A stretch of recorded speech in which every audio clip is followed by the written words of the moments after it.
Então, dando prosseguimento às comemorações do cinquentenário dos cursos, né, de Engenharia Química, Licenciatura em Química e Bacharelado em Química, nós temos dessa vez o prazer de conversar aqui com a professora Gisélia Cardoso, que é uma professora que tem uma trajetória muito particular no Departamento de Engenharia Química, e agora a gente vai conhecê-la melhor.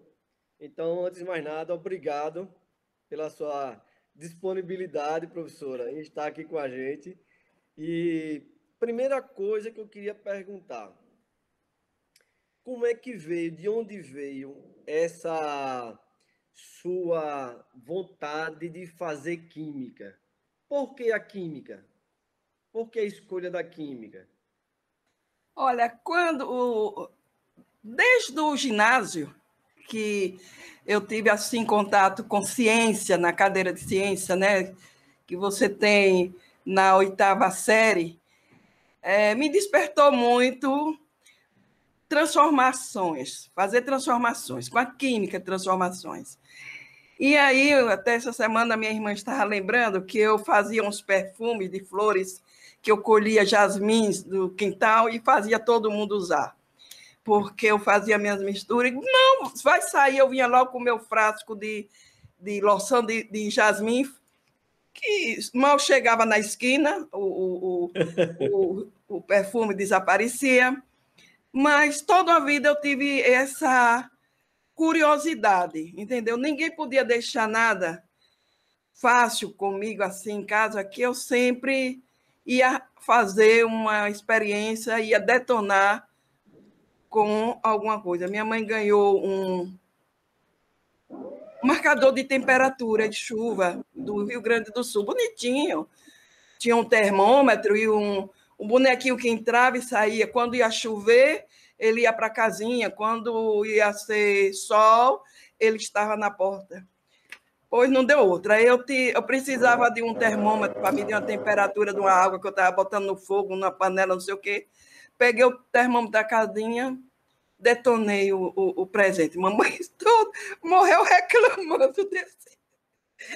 Então, isso era uma coisa que eu tinha, assim, de curiosidade mesmo. Não pensava no formalismo científico, era saber por que está acontecendo, por que está fazendo. E se eu boto assim? Era curiosidade. Isso e você estudou aonde, Gisélia? Nessa época você estudava onde? Eu nasci, me criei na cidade de Riachuelo. Ah, de Riachuelo. E você fez o ensino médio lá também? Eu saí de Riachuelo para fazer o científico naquela época, né? Hoje, o ensino médio, né? Que chama. Mas eu fiz a minha alfabetização, o primário e o ginásio em Riachuelo, estudando em Riachuelo. E depois veio para cá? Quando terminei o ginásio, aí começou aquela grande... uma grande preocupação. Vou estudar em Aracaju, mas como? Onde? Como é que eu venho para Aracaju? Quer dizer, era Riachuelo. Hoje você vai em 15 minutos e volta. Mas naquela época, na década de final de 60, início de 70, só tinha 2 ônibus, um que vinha para Aracaju pela manhã, 6 horas da manhã, e voltava à tarde. Acabou, não tinha mais nada. Mas aí, Dr. Cláudio Sóstenes Pereira de Aguiar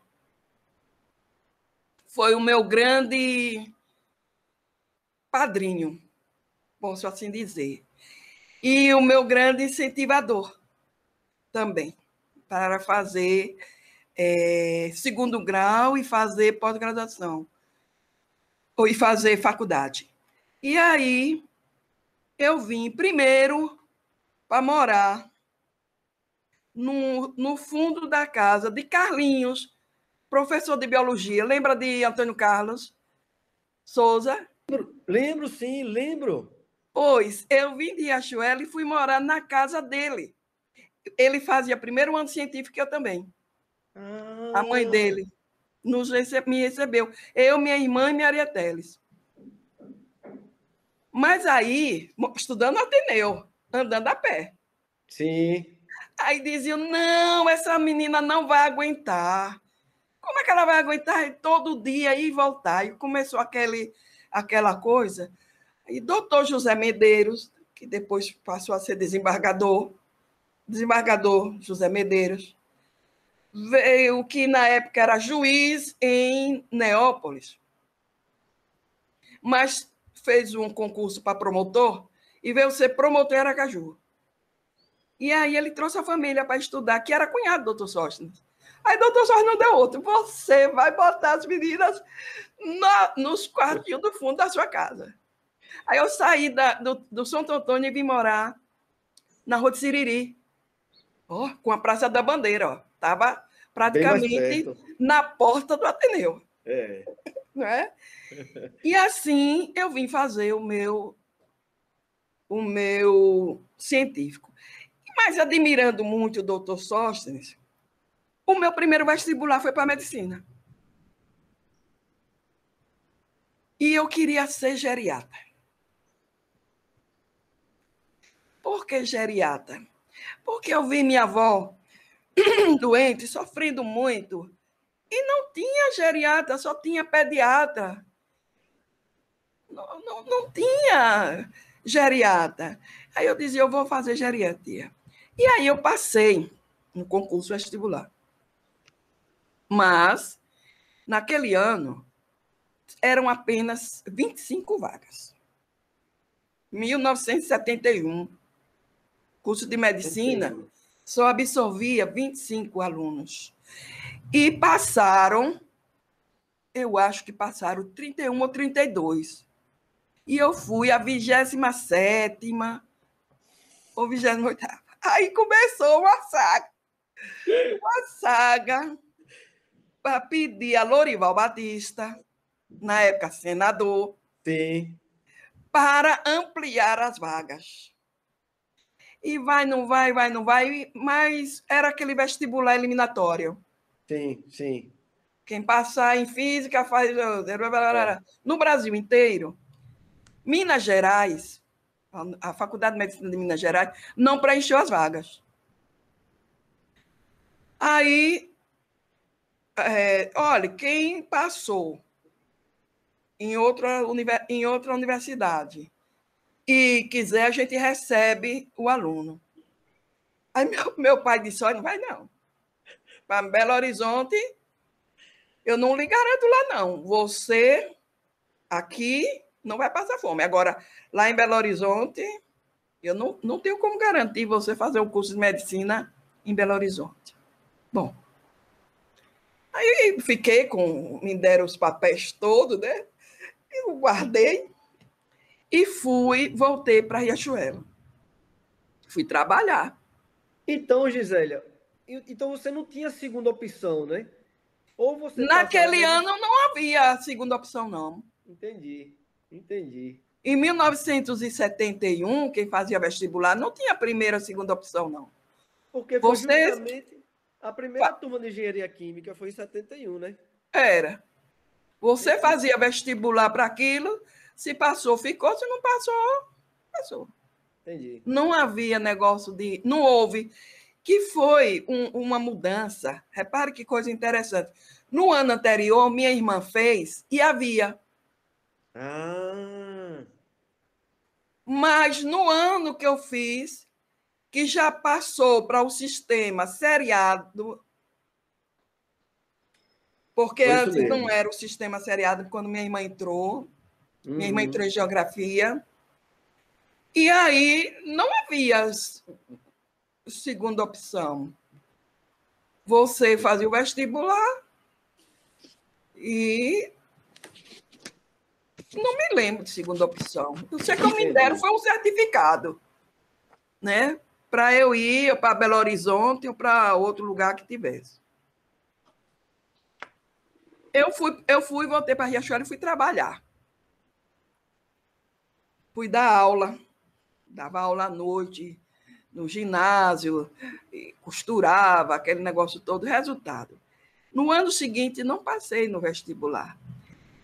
E aí, findei vendo que o que eu gostava mesmo nas provas, porque aí eu disse, eu vou analisar minhas notas. Eu vou analisar minhas notas. E eu observei que eu não tirava nota alta em biologia. A minha nota alta era em matemática, física e química. Quando chegava em biologia, eu caía bruscamente.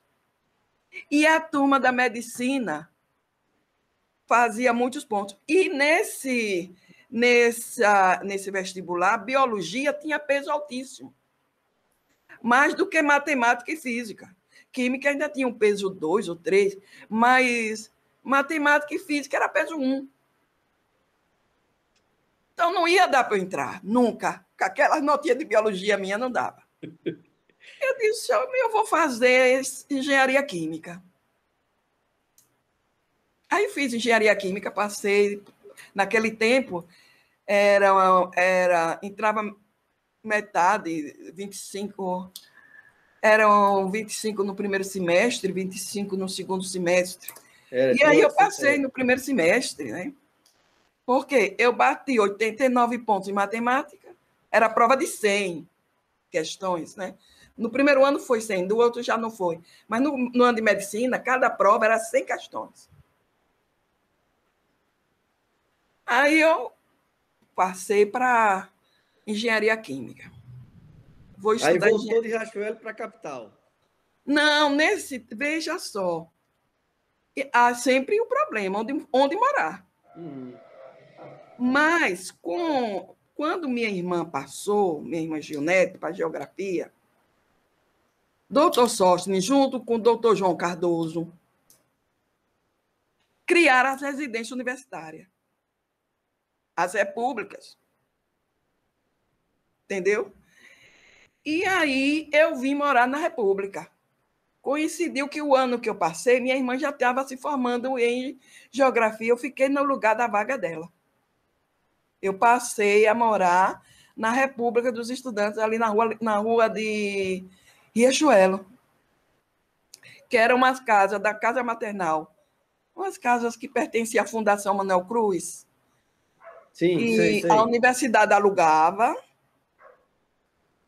e cada casa tinha 10 pessoas. Na República Feminina, 10 mulheres.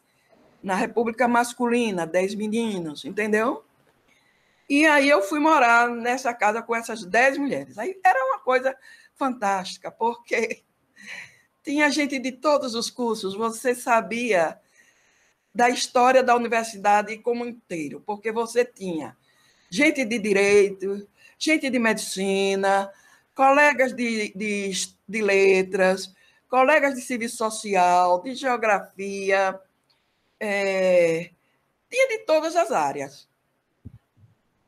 Aí, cada um, na hora do almoço, nos finais de semana e tudo, todo mundo contava as histórias. Então, a gente ficava sabendo de tudo que acontecia, né?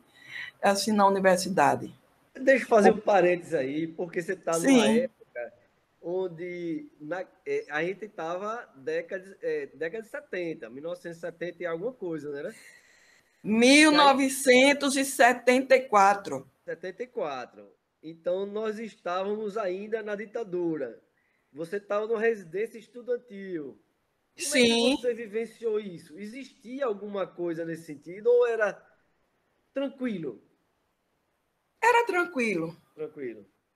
Era tranquilo. Eu vou lhe dizer, a gente, naquela época, os diretórios não estavam livres. Eu me lembro que Arivaldo Montalvão, ele já estava quase para se formar e eu já estava mais do que na metade do curso. Reabriu o Grêmio Claudemir Silva, que era do nosso Grêmio, né, Cláudio? E mas era muito tímido. As participações eram muito tímidas. E na minha república, todas nós éramos pessoas que vinham do interior, né, para fazer curso aqui. Ninguém estava interessado, não. Todo mundo só tinha uma preocupação: concluir o curso e arranjar um emprego. Era todo mundo de família de família humilde, não tinha ninguém rico, certo? E o foco da gente era estudar, mesmo porque se você fosse reprovado e passasse do tempo de formatura, você perdia a vaga na República. Entendeu? Entendi. Você não podia ficar ad eterno morando na República. Entendi. E nós tínhamos uma república que tínhamos uma assistência fantástica, Haroldo. Olha, nós tínhamos assistente social, Dona Eduvalina, ainda me lembro como hoje, que nos visitava, olhava os cardápios. Todo final de ano, eu já fui da gestão como era o nome dele? De Luiz Bispo. Né? Que a gente chamava Papai Beduíno, que ele tinha os olhos verdes, ele era moreno de olhos verdes.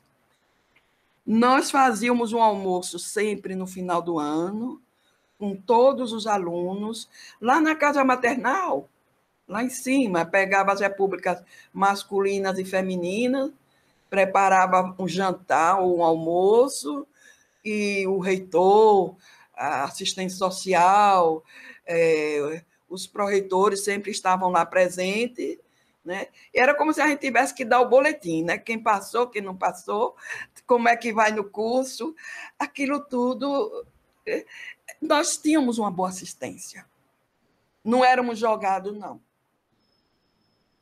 Entendeu? Não éramos, não. Eu não me lembro de uma colega que não tenha se formado e que não tenha seguido carreira. Veja só.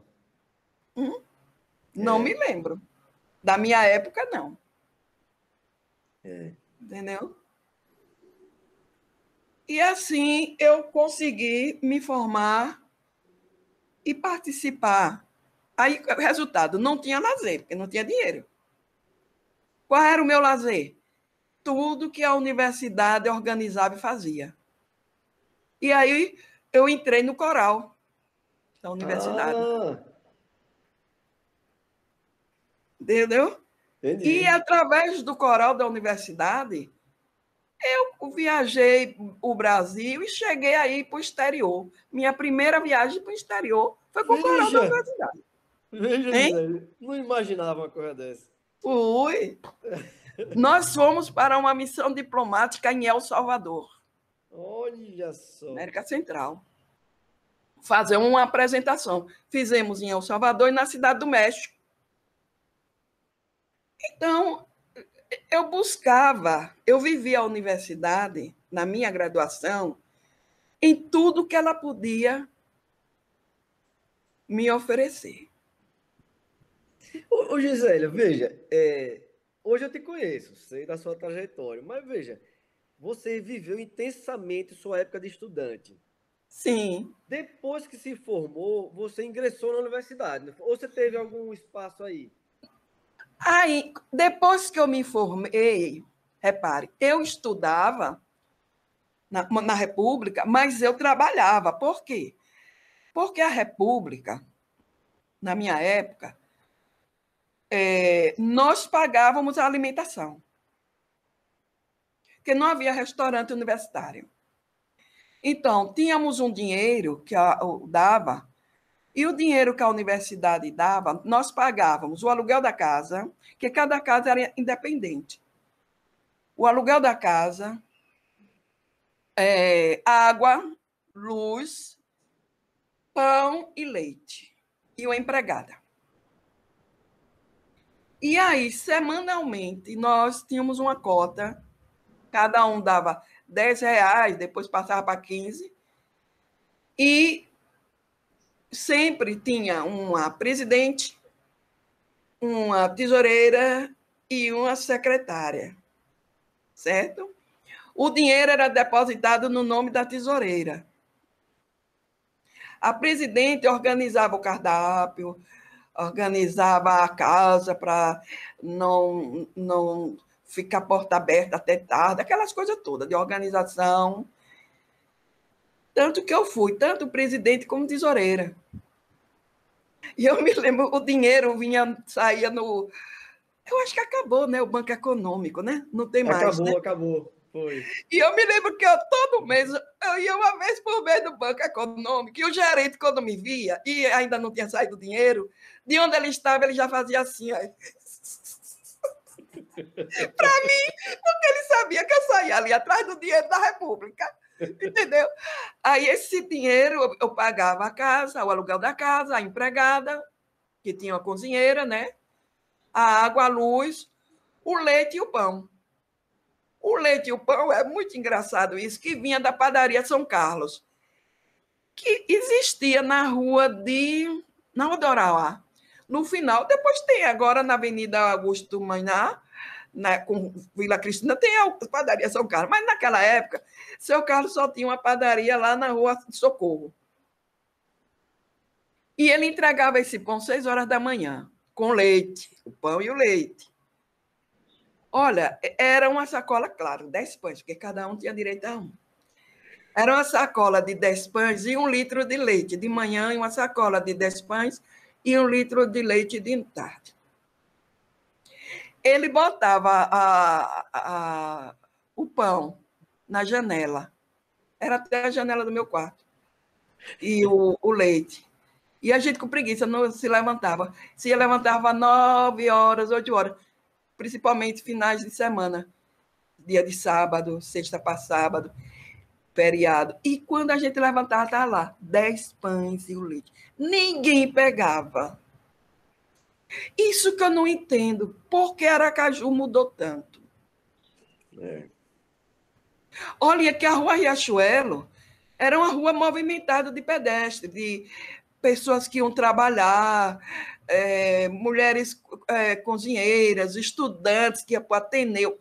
Ninguém pegava esses pães, ninguém pegava o leite.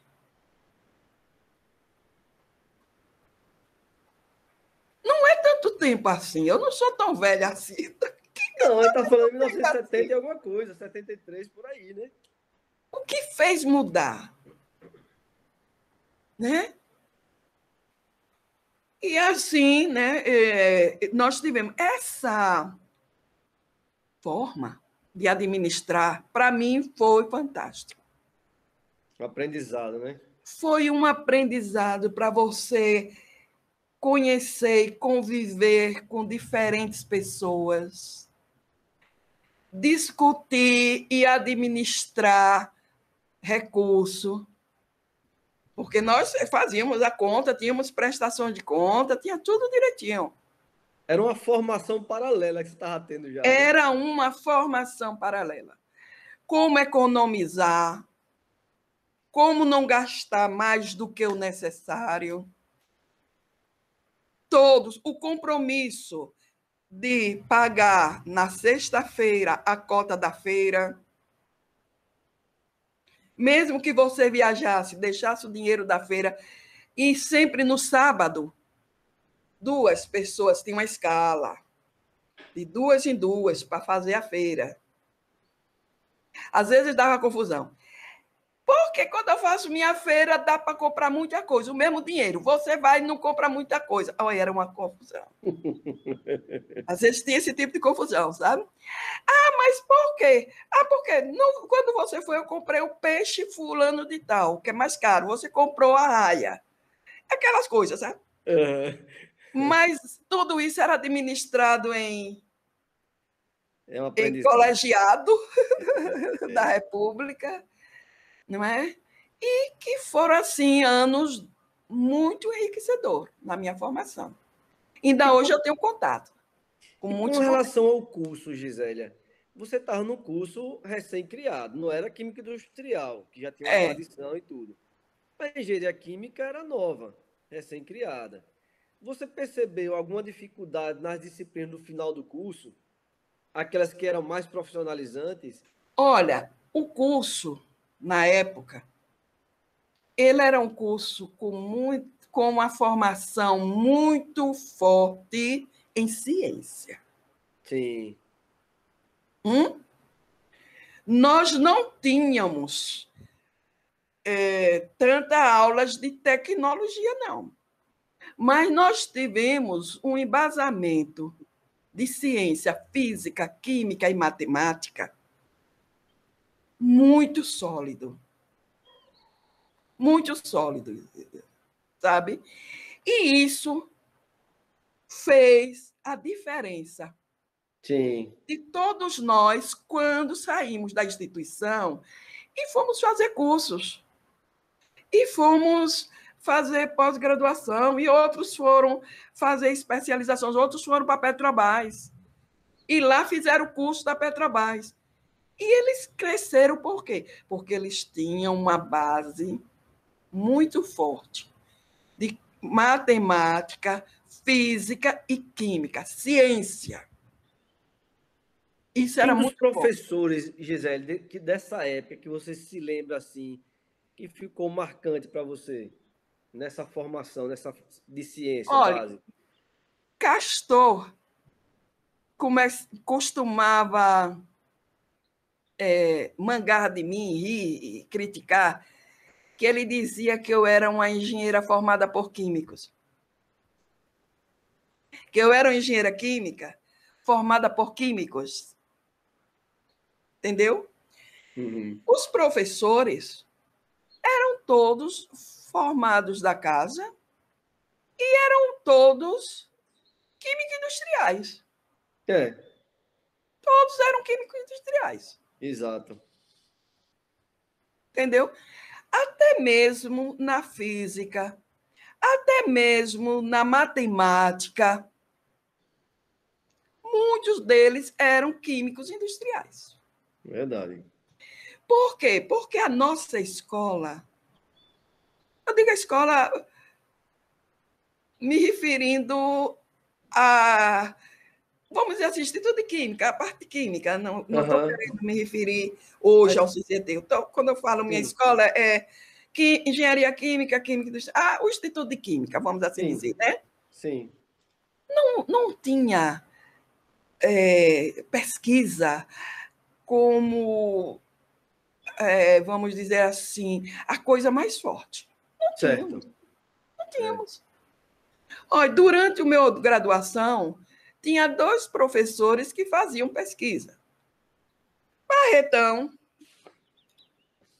que tinha uma pesquisa de aproveitamento de vinhoto, que eu ainda me lembro como hoje, que era uma preocupação, né, naquela época, o que fazer do vinhoto, das usinas de açúcar.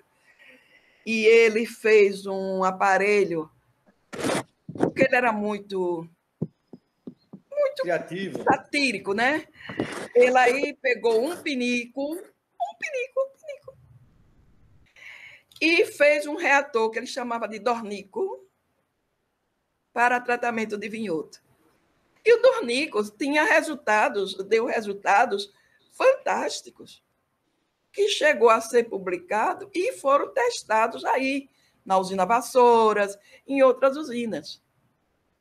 Barridê foi uma aluna lá do dornico de Barretão. João Dávila era outra linha de pesquisa que tinha no Instituto, que eu me lembro, assim, e até a Ana Eleonora participava, era de ativação de argila montimolenonítica da nossa região, que elas são basicamente cálcica, e eles buscavam fazer um estudo e desenvolver cinética para transformar a cálcica em sódica e ser usada como fluido de perfuração.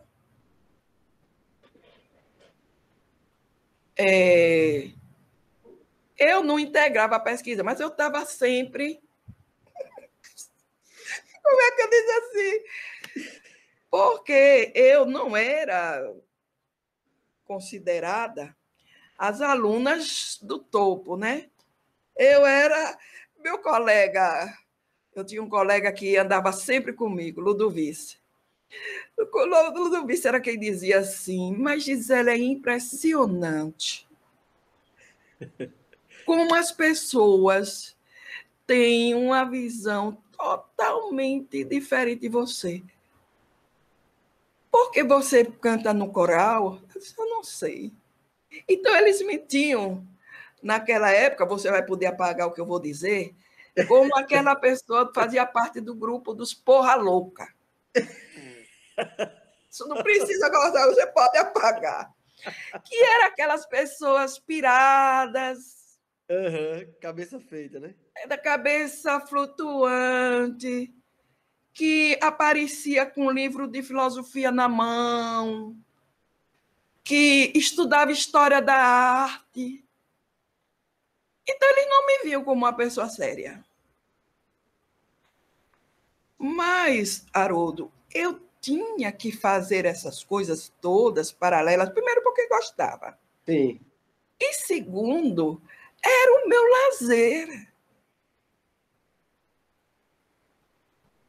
Eu não tinha. Minha família no interior.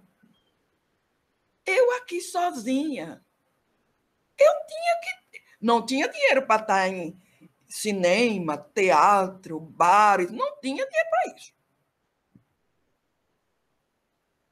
Não tinha postos para isso. Então, eu, através do coral, eu estava sempre nas festas mais altas que podia acontecer na cidade. Participando dos coquetéis. E porque o coral era chamado e eu nunca perdi uma apresentação. Que maravilha. Quem era o maestro na época, se lembra? Carlos Plesch. Carlos Flesch. Carlos Plesch. Nós cantávamos muito música erudita, barroca, música da escola elisabetânia, arte antiga, não é? Então, isso, né? O pai estudava muito, falava muito sobre história da arte, e eu estava sempre lá. Eu cheguei até ser, vamos dizer assim, uma assessora. Os meninos riam de mim, chamavam de espala. Claro que eu não era uma espala, mas eu era a pessoa que distribuía as partituras, juntava as partituras, arrumava a pasta do maestro, entendeu? Eu estava sempre ao lado do maestro, fazendo as coisas. E aprendendo. E aprendendo. Então, a universidade, como eu digo, eu estudei e eu aproveitei a universidade em tudo que ela tinha de melhor. Que legal. E como é que foi para entrar na universidade como professora? Para ser professora, Sim. você fala? Fazer Para ser concurso. professora. Como é que foi Isso aí é depois? outra novela. Essa daí é muito engraçada, repare só. Eu meus colegas,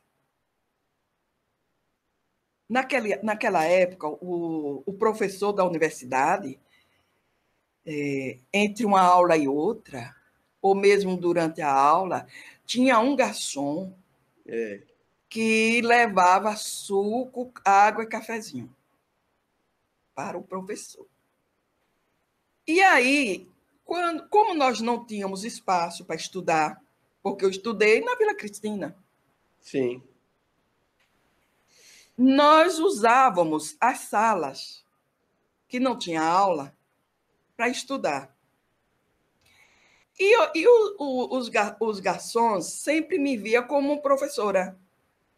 Aí meus colegas diziam, Gisela, você, na hora de sentar para estudar, Gisela, você vai sentar na sala do professor. E nós vamos ficar aqui. Porque daqui a pouco o rapaz vem com um cafezinho e você vai querer o café, o suco e a água. Eu disse, mas só tem direito a uma coisa. Mas você vai querer o café, o suco e a água. Aí eu ficava lá sentada. E lá veio o garçom. Até o moreninho. Ele chegou a trabalhar aí no campus. Aí a senhora vai querer, eu disse assim. E eles tudo assim, olhando para mim. A água, o suco. Aí, quando ele saía, eles vinham. Ah, o café, meu, sabe qual é? Aí eu tinha um colega que dizia: você vai ser professora nessa escola. Mas eu não passava. Eu não estudei me preparando para ser professora da universidade, entendeu? Sim. Mas o professor Laonte Gama, Laonte Gama, o professor. João Gama. Não, era o judeu. Leônidas. Ele, eu vou me lembrar do departamento de física. Leônidas Sanco, não, né? Hein? Sanco. Sanco, Doutor Sanco. Leônidas Sanco. Leônidas Sanco. Leônidas Sanco. Laonte foi diretor do centro, na minha época.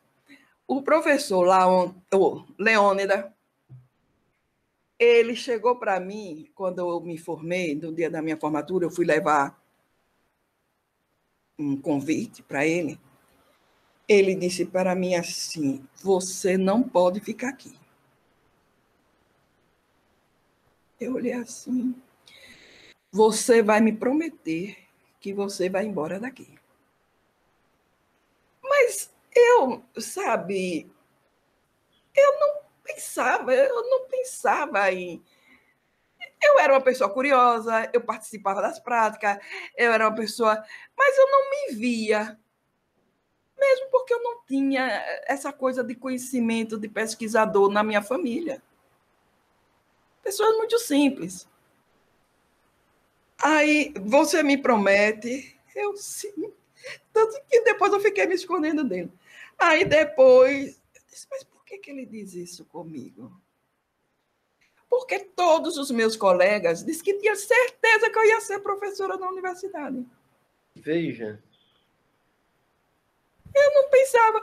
Eu estudava com eles, eu gostava de explicar no quadro, mas não pensava. Aí, quando terminou o curso, eu fui.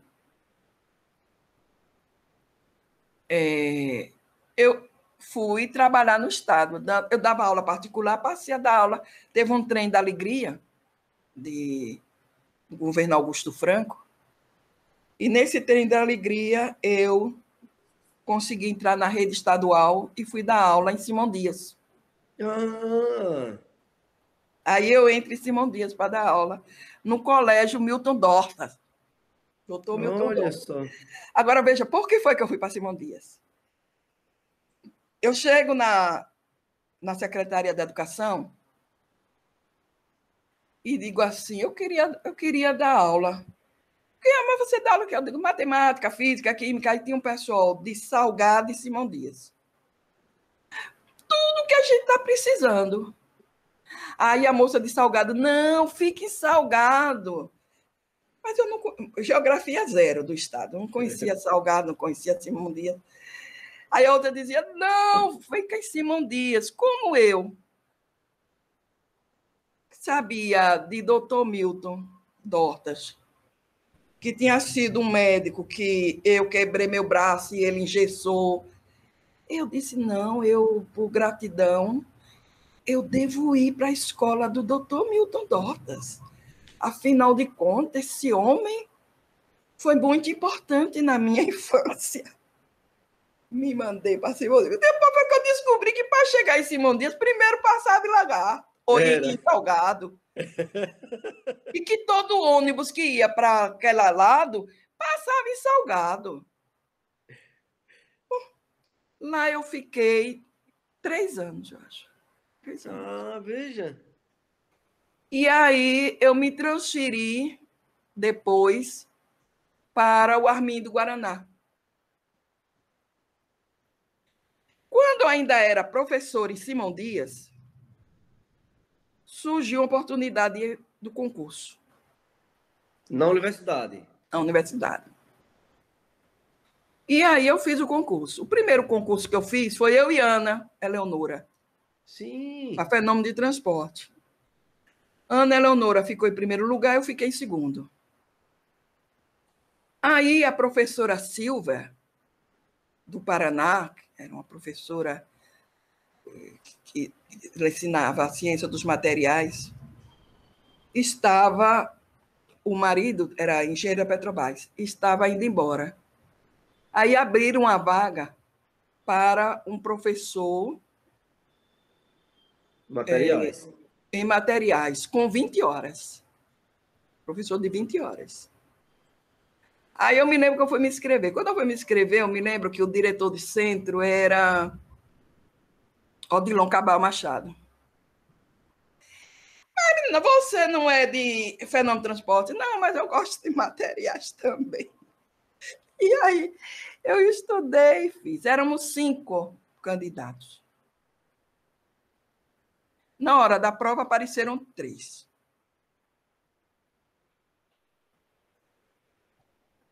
Quando sorteou o ponto, um desistiu. Foi até materiais poliméricos. E para a prova didática, só passou eu. A banca foi um professor Fernandes, da USP São Paulo, e o professor aí da Química de você, Manuel Andrade, sob a presidência de Casale. Sou Casale. Eu aí passei para 20 horas. Bom, fiquei 20 horas no estado, 20 horas na universidade, 40 horas no estado, dando aula no Armindo Guaraná. Aí surge a reforma, o PUC, né? o Plano Docente Unificado, né? Surge esse plano, e nesse plano eles colocavam em extinção as carreiras de... Porque existia na universidade professor de 12 horas, professor de 20 horas, professor... E aí o novo plano só ia existir 20 horas, 40 DE. 12 horas era cargo em extinção. E que as pessoas podiam fazer opção. Aí começou a minha guerra, porque não queriam que eu mudasse, porque o meu cargo de 20 horas não era de extinção. Entendeu? Não era um cargo de extinção. Mas eu queria ser EDE. Não, mas não pode. Aí se juntou eu, Manuel Franco, da Geografia, e Nádja Góes, do meu departamento. E nós fomos, a gerente de recursos humanos era a Nélia, professora Nélia. Aí Nélia, não pode, porque não pode, porque não pode. Aí tinha uma lista. As pessoas colocaram os nomes dizendo o que queria, né? E a gente atrás da pessoa. Aí eu sei que Nélia deu uma coisa, eu assinei. Manuel, Nádia, e aí, assina aqui. Ficamos no meio. Nélia quase tem um infarto do miocárdio. Mas ela não podia rasgar a folha, porque tinha assinaturas em cima e tinha assinaturas embaixo das pessoas certas. E tinha as pessoas erradas no meio, que era eu, Manuel Franco e Nádia. Eu sei que essa folha foi para Brasília. Gente, com 15 dias, publicado no Diário Oficial. Gisélia, Manuel Franco e Nádia transferidos para DE, 40 horas DE. Olha, foi um alvoroço na universidade. Porque a filha do professor Piva, a filha de doutor não sei quem, não pediu, e não sei o quê, e que não era justo. Aí o reitor, na época, fez uma nova lista e Brasília mandou dizer bem assim, não tem proibição. O professor pode optar. Quer dizer, era a vez da universidade crescer. Os colaboradores especiais ficaram à margem, porque ficou uma luta. Nós tínhamos colaboradores 40 horas, muitos, a maioria, e já com mais de de 10 anos como colaboradores especiais. Tínhamos colaboradores especiais que saíram para fazer mestrados e doutorado com a promessa de que, quando retornasse, seriam efetivados. E aí foi aquela luta que, no fim, esses colaboradores ganham, porque eles fizeram um concurso simplificado, eles ganharam o direito ao enquadramento. Aí foram todos enquadrados. Eu e Ana, nós não entramos nessa porque nós fizemos o concurso normal de provas e títulos para professor auxiliar, auxiliar de ensino. Eu entrei como auxiliar de ensino. E é isso que eu digo, sabe, Haroldo? A universidade, ela dá oportunidade. Eu entrei na universidade como, aliás, tive uma experiência como colaborador especial. Depois, eu fiz concurso, passei a ser auxiliar de ensino 1, e hoje eu cheguei ao titular. Porque a universidade, ela dá oportunidade. Se o professor quer, ela dá oportunidade. Não é fácil, é uma guerra. É uma guerra. Mas você consegue. Entendeu? Eu consegui fazer o meu mestrado. Todo mundo dizia, mas pai, já está muito velha.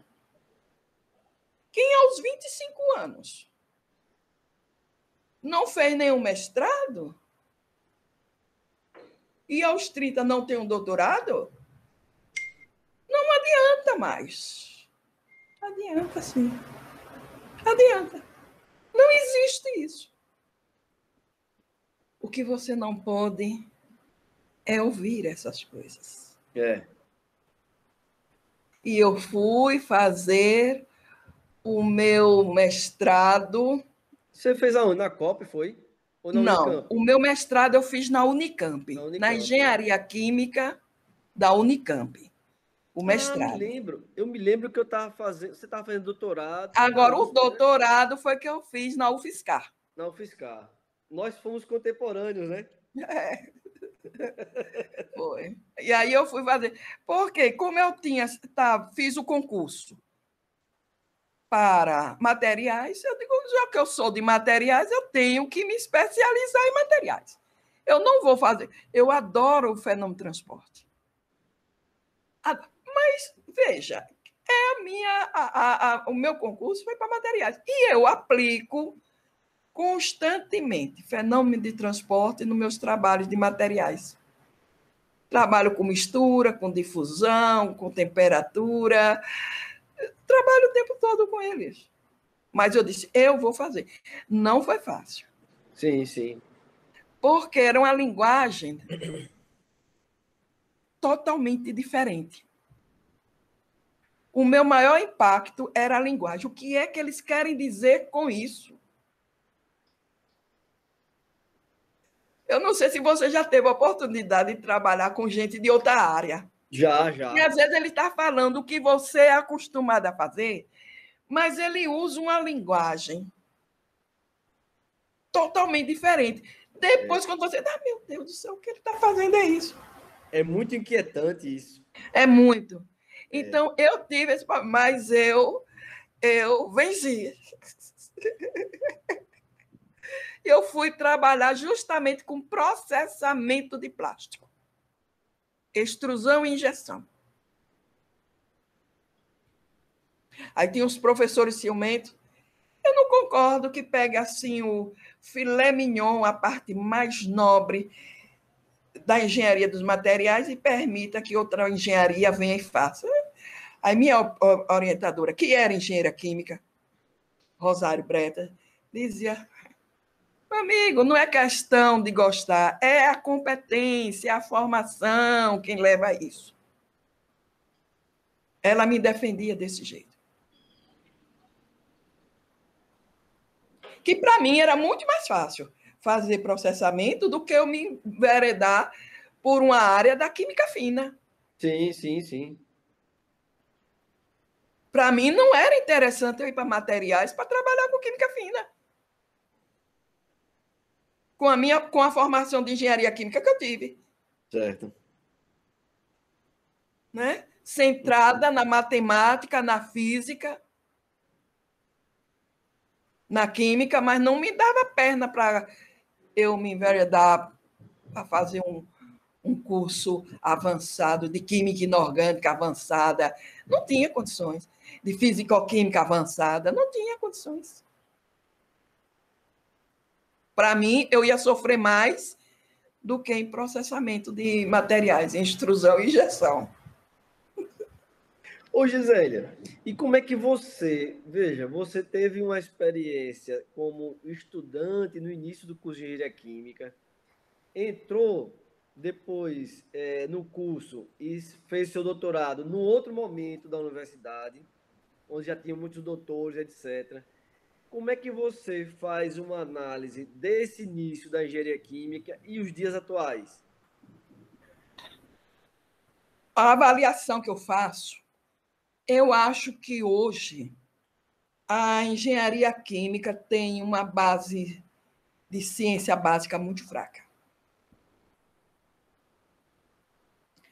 E que, infelizmente, isso compromete demais. Imagine, Haroldo, que eu sou professora de ciência dos materiais e de corrosão. E eu estou dando aula de corrosão. Tem um aluno de Petrobras, a pré-requisita é a ciência dos materiais, muito interessado, coitado, louco para querer entender isso. Tem de engenheiro químico, mas eles não têm nem base fisicoquímica. Eles não sabem nada de eletroquímica. O engenheiro de petróleo nem fisicoquímica faz. Como é que ele vai trabalhar na Petrobras em corrosão? Se você não sabe isso. A ciência. A base. Eu tenho um aluno que fez corrosão comigo e ele era engenheiro químico, nem concluiu o curso. E ele foi para a Petrobras. E toda vez que ele se encontra comigo, ele trabalha na área de corrosão. E toda vez que ele se encontra comigo, ele diz, professora, não deixe de dar o curso. E manda aqueles meninos estudar. Foi a minha sorte que eu consegui ficar no emprego, me progredir aqui dentro por conta daquele curso que a senhora me deu. Mas ele era um interessado. Ele fez pesquisa na área de fisicoquímica, na área de analítica. Então, ele tinha base. Não adianta, Haroldo. Ninguém vai fazer tecnologia sem conhecer ciência. Não existe. Não queira cortar caminho. Que não vai dar. Você está entendendo? E aí eu noto hoje Sim. que é muita coisa avançada, mas é um avanço sem a base. Entendi. Muita gente Gisélia, me perguntava, você sim. fez o curso de graduação aonde? Eu dizia em Sergipe. Eles ficavam assustados. Em Sergipe? Sim, estudei em Sergipe, Aracaju, na Universidade Federal de Sergipe. Mas qual era o meu diferencial? A base, né? A base. É. Entendeu? Eles tinham contato com experimentações e aparelhos sofisticados, muito. Meu Deus do céu, eu cheguei lá, não conhecia nenhuma extrusora, não sabia nem que era uma injetora.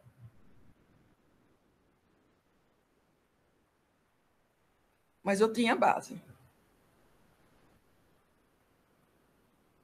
O que eu sinto é isso. Enxugaram Hoje, demais. ô Gisélia, e como é que você enxerga a participação hoje da engenharia química no desenvolvimento do nosso estado e no país?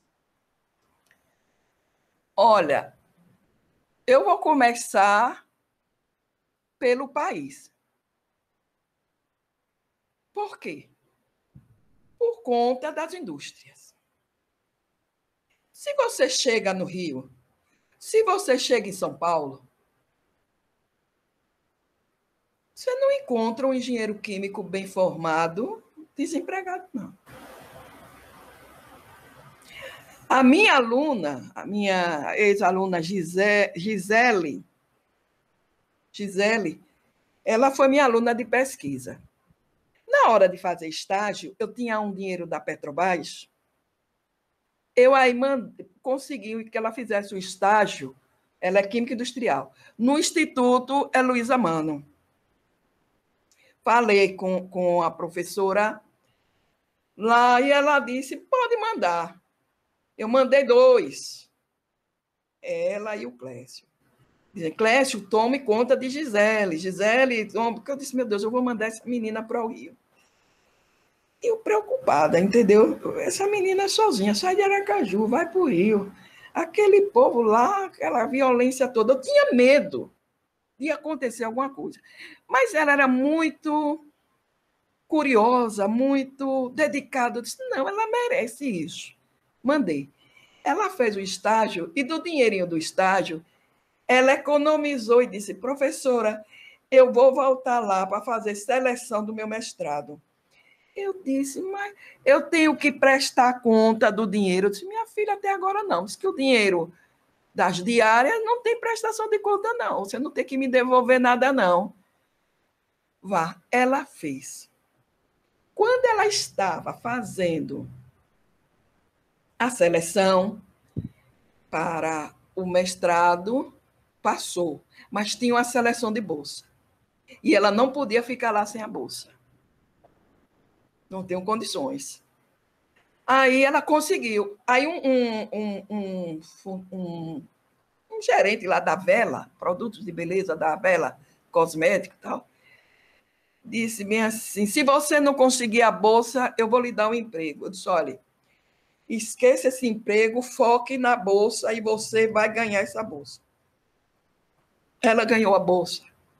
E aí ela disse, professora, devo ficar com o emprego? Não queira não, você fique só focada na bolsa, dê tudo que você puder. E ela fez, professora, conseguiu o mestrado, aí fez o doutorado. O doutorado, o professor dela era da UFRJ e da COP, já disse, eu quero orientar você pela COP. Aí ela orientou ela pela COP, trabalhando reologia, o que ela vinha trabalhando comigo no laboratório.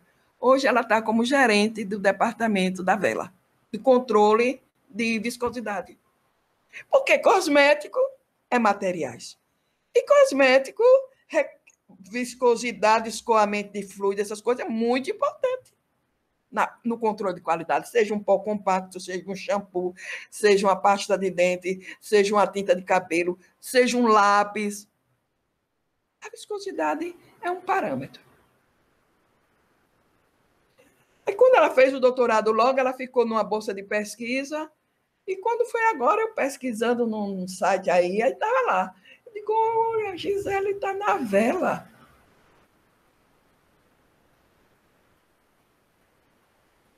Não é? A gente fica muito feliz quando vê os nossos alunos. Agora, em Sergipe, qual o problema em Sergipe? A industrialização. As nossas fábricas são de tempero.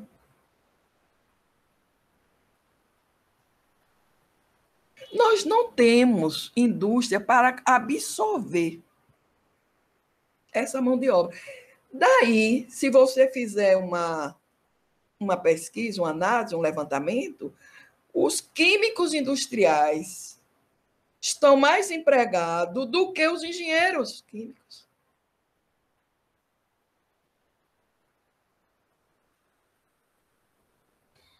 Você entende? Porque geralmente quem vai para a química industrial ele já tem mais aptidão para laboratórios de controle do que os engenheiros de processo. já não são muito de bancadinha. E aí eles são mais absorvidos. Eu não tenho, assim, Haroldo, o número exato para lhe dizer. Mas eu fiz, assim, um apanhado, perguntando onde está, como está, onde está, como está. Encontrei. Encontrei, inclusive, no Ceará. Eu estava no aeroporto esperando o avião e resolvi comprar uma comida. Eu não enxerguei ninguém. Daqui a pouco chegou o menino lá. Professora, vi que a senhora estava aqui, eu sou não sei o quê. Eu olhei para ele e disse, você não me lembra?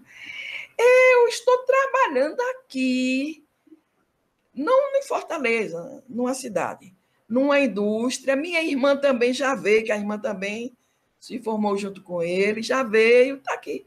Então você vai encontrar no Tocantins, você encontra em Mato Grosso, você encontra em Fortaleza. Agora, em Sergipe, não tem indústria. É um curso que não tem indústria para absorver.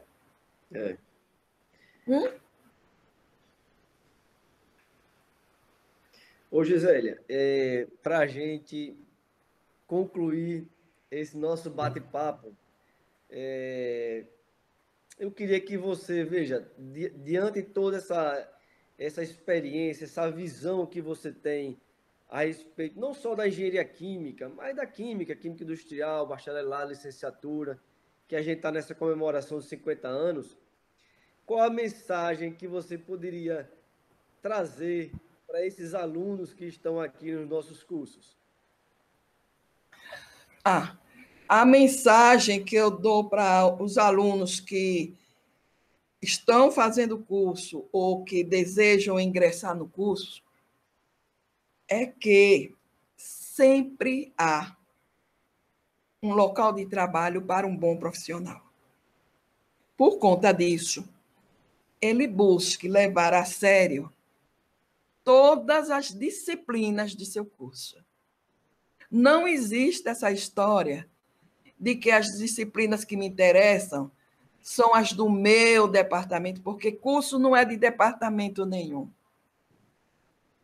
Os cursos do centro,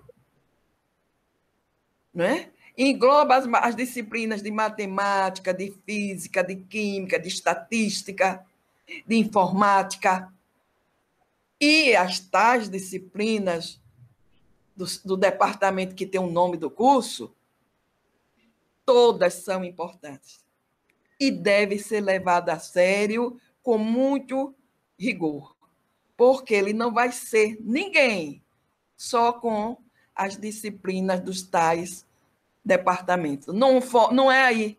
A formação está com o conhecimento básico da ciência. Muito bem, muito bem. Sem ciência não vai. Professora Gisélia Cardoso. Sim.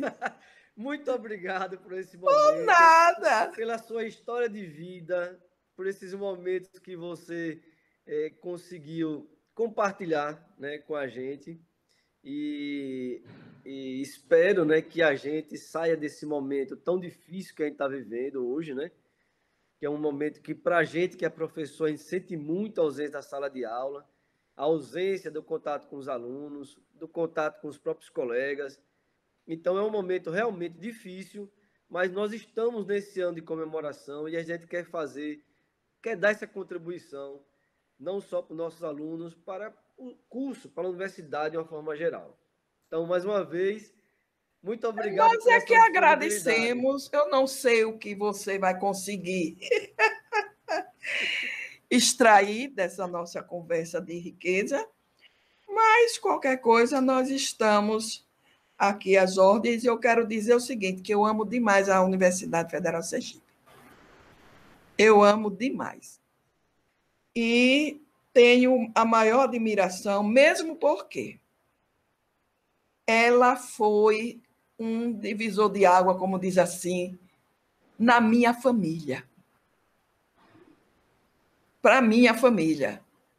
Meu pai, um servidor público, formou 4 filhos um em direito, em economia, em geografia e em engenharia química.